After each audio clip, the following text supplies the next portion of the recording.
Now, before we get into that, I do want to do something else though, because I want to show you guys, this is another example of basically the Trump administration completely dropping the ball. And I have so much I want to say about the fact that there were almost no arrests at the protests over the weekend. This is one of the things, like, how many hearings have we had about anti-Semitism, anti-Semitism, anti-Semitism, anti-Semitism, anti-Semitism? The entire Department of Education right now is basically dedicated to fighting anti-Semitism on college campuses.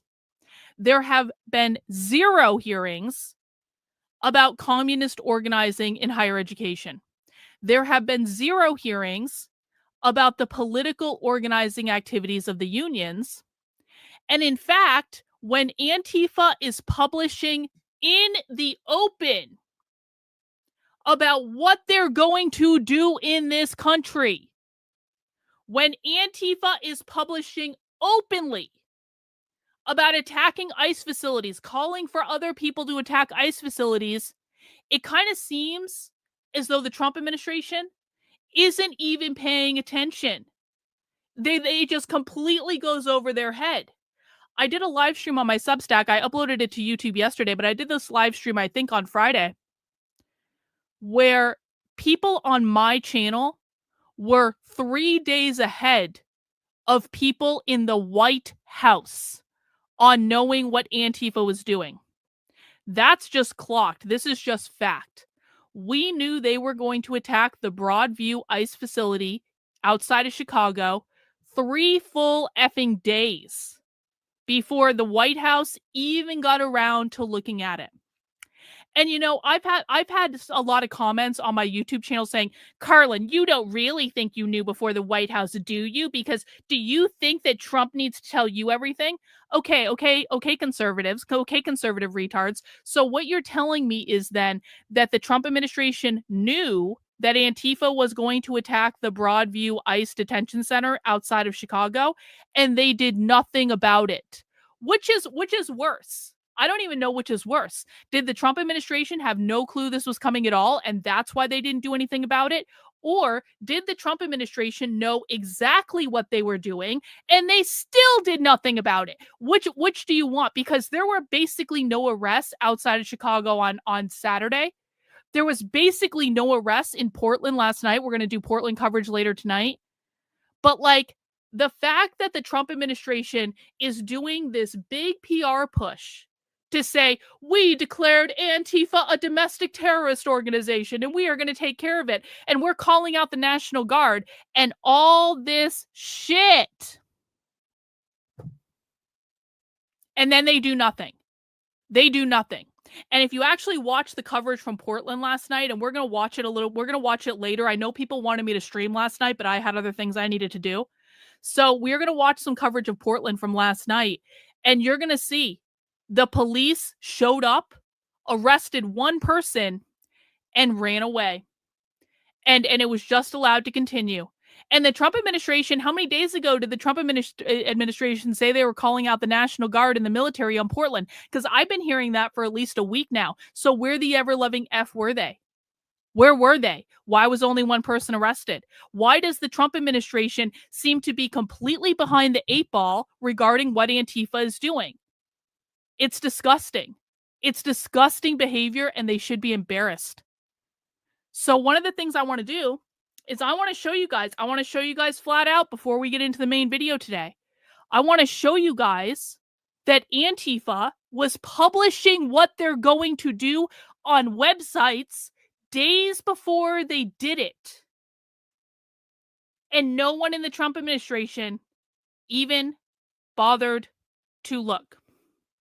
So as a little pregame, as people are still filing into the stream, I just want to read this article. And this is a really short article, and we're going to have the screen reader read it, so I don't have to read the whole thing. I'll make it bigger so everyone can see it. This is an article that appeared on anarchistnews.org, which is an anarchist website, called A Call for Anarchist Action in America. This article was published 6 days ago, September 23rd, 2025. Let's see what this article actually says. A call for anarchist action. Once upon a time, thousands of anarchists, amongst many others, took over the streets. On September 17th, 2011, the first I'm Occupy putting this in the protest, chat so you guys can also have the known as link. Occupy Wall Street, to receive widespread attention was in Zuccotti Park, Lower Manhattan.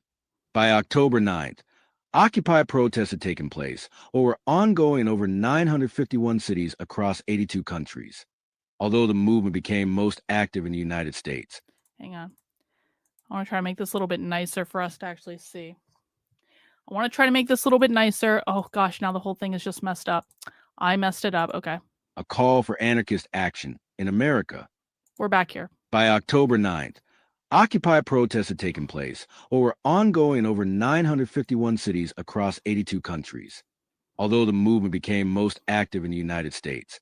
By October 2011, Occupy protests and occupations had started in dozens of other countries across every widely inhabited continent. While some Occupy encampments encouraged nonviolent resistance, many others carried out attacks on banks, corporations, and police.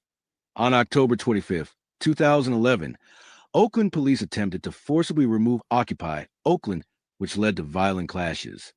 After 2 months of street battles across the states, police had finally cleared most of the major camps, with the last remaining sites in Washington, D.C. being evicted in mid-February 2012. Okay, I just want to pause there.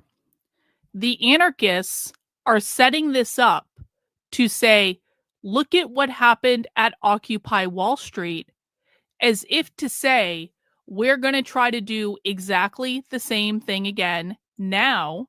And here is the thing that we're comparing it to give people an idea of what to expect now. Okay, does everyone get that? After 2 months of street battles across the states, police had finally cleared most of the major camps, with the last remaining sites in Washington, D.C. being evicted in mid-February 2012. Since the rise and fall of the Occupy movement, life in America and around the globe has only gotten worse. Minus 2015 to 2024 was the warmest decade recorded, with global average temperature reaching 1.55 degrees Celsius above pre-industrial levels in 2024. Human-induced global warming is presently increasing at a rate of 0.25 degrees Celsius per decade. An increase of 2 degrees Celsius compared to the temperature in pre-industrial times is associated with serious negative impacts on the natural environment and human health and well-being, including a much higher risk that dangerous and possibly catastrophic changes in the global environment will occur. HTTPS. Climate, EC. Access to food and healthcare are being restricted in the United States. From the overturn of Roe v. Wade in 2022 and the series of executive orders targeting protections for trans and gender nonconforming individuals to increase stringency of food stamp eligibility, the average rent in the United States rose from $810 in 2007 to $1,650, while the median household income rose from $50,233 to $62,192, meaning that the average household went from paying 19% of their annual income to rent in 2007 to 31% in 2025. In 2007, 319,382 individuals were deported from the United States. As of August 2025, 332,000 individuals have been deported, many without due process. The U.S. is on course to surpass all previous numbers by the end of the year. Additionally, the U.S. has halted asylum hearings, HTT, and currently detains individuals awaiting a determination on their immigration, HTTPS. www. The Overton window continues to shift increasingly rightward over the last several decades, including but not limited to an increased acceptance of human rights violations when applied to immigrants, unhoused people, people of color, etc., an increased acceptance of extreme right, white supremacist, and neo-fascist ideologies, increased support for privatization or elimination of social programs, such as food stamps, Social Security, public schooling, etc., a swing towards traditional values, e.g., prenatalism, patriarchy, economic eugenics, etc., As of July 2025, there are around 118 white nationalist groups operating in the United States. This number is down from previous years, but not because white supremacists have changed their views. This decrease reflects a reality in which white supremacist ideas have become more mainstream, making it tactically effective for hate groups to simply merge with the governing body of America. Okay. So they started off the article saying, here's what happened during Occupy Wall Street. The midsection of the article is like laying the groundwork. It's like saying, here are all the ways in which capitalism is failing society. So it's saying, we did this really cool thing in Occupy Wall Street in which no one really stopped us until months after we started doing it. And oh, look at all the material conditions in which capitalism is failing us. And now that they've set up the scenario that the anarchists, Antifa, believe that we're working in, now they're going to go into the call to action. This decrease reflects. So, what better place than here? What better time than now? Since many of us already know that there's no safety in getting old, our anarchy doesn't surrender to the walking corpse of time. Whether it's 2011 or 2025, we continue to find ourselves oppressed by the same capitalism and the same statism, but with an advanced technological advantage weaponized by state power. We continue to find ourselves oppressed by the same capitalism and the same statism. Remember, Antifa believes that capitalism and the state, the government, the United States are inextricably linked because they believe the United States government and the Constitution were grounded in capitalism. Emboldened by Trump's second presidency, those in positions of power will prefer us all to remain confined to victimhood, preoccupied with trying to afford rent and submerged in social media drama. The president himself could only hope that we drown ourselves in apathetic depression and self-destruction. And here it is. What is anarchy if not a refusal to comply? An attack on institutions of power? Or an exploration into becoming ungovernable, even if only for the simple adventure of breaking out of mind-numbing routines? To channel hopelessness into a frenzy of outbursts, illegal street raves, nocturnal smash and grabs, or spontaneous attacks on institutions across America could be more fun than simply spending what's left of our lives complaining about how bad things are. Every fist that hurls a piece of concrete through a bank or an IC agent's car window has the potential to ignite a wildfire. Okay, I want to stop there. So people have been asking me, Carlin, what does Antifa hope to achieve by protesting outside of ICE facilities? Every fist that hurls a piece of concrete through a bank or an ICE agent's car window has the potential to ignite a wildfire. They are trying to ignite the spark of the revolution. That is what they're trying to do. Every fist that hurls a piece of concrete through a bank or an IC agent's car window has the potential to ignite a wildfire. At this point, what's left to lose? The only life we've been permitted to have is a portfolio of experiences celebrating our dedicated submission. For some of us, chaos and destruction are the only activities in which we experience life as liberated creativity. Our desire to destroy. Chaos and destruction are the only activities in which we experience life as liberated creativity. Creativity outside of capitalism, creating a world apart from capitalism. Our desire to destroy what destroys us is an art form that can't be bought by better wages or government reforms. We don't need the divinity or guidance of a new future, a progressive politician, or an organization. With the ammunition of love and rage, we reclaim our lives with every momentary rupture against a world that can never be voted away. Against a world that can never be voted away. Antifa does not believe in elections. Antifa does not run for political office. They are not the same as the Democratic Socialists of America. They believe that they are fighting against a world that can never be voted away. And here's the last paragraph. We invite all anarchists across the country not only to occupy and disrupt operations at IC facilities in every city, but to celebrate life with fire against the death march of American law and order. With tactical diversity, let's meet in the streets and wage a carnival of war against IC and all authority.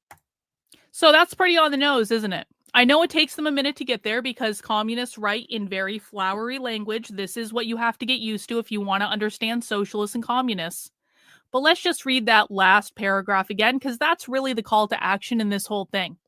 We invite all anarchists across the country not only to occupy and disrupt operations at ICE facilities in every city, but to celebrate life with fire against the death march of American law and order.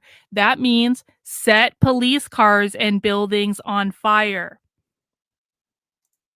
With tactical diversity, let's meet in the streets and wage a carnival of war against ICE and all authority.